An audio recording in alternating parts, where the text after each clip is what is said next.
Kizaya Jaira Fajardo, and samahan niyo ako tanungin yung mga NUB students kung ano yung best part sa pagiging NUB students nila.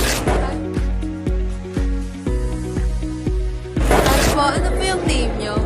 I'm Angelo Gonzalez. I'm Kaishan B. Sumugat. Paolo po.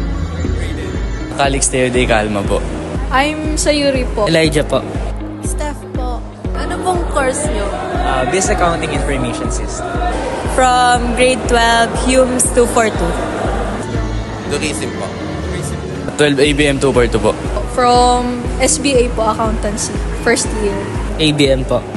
2510.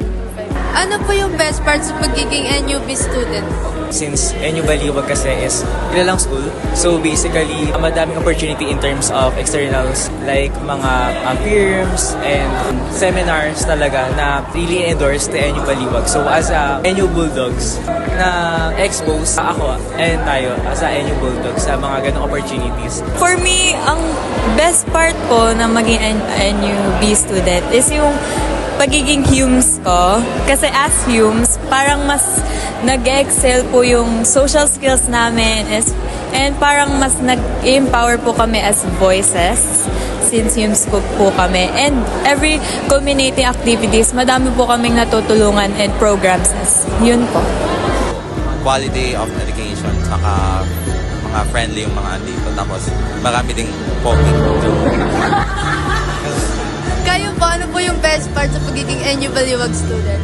Yun nga, madaling kausapin yung mga staff and yung mga prof, magagaling din magturo. Ayun lang. Siguro, ang best part para sa akin is yung naging player ako ng NU. Bakit po?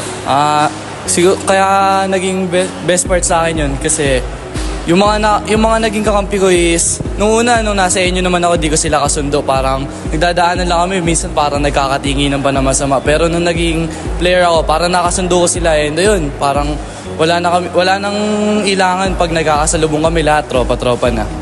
Siguro for me, yung best part sa pagiging NUB student is yung kasama niyang opportunities kapag napasok ka sa NUBs. Kasi given na maraming ka-partner na institutions ang NU Baliwag po, maraming ma-open opportunities, especially na kapag nakagraduate ka, may advantage na kami from other students na nakagraduate from different schools. Also yung maganda pong facilities.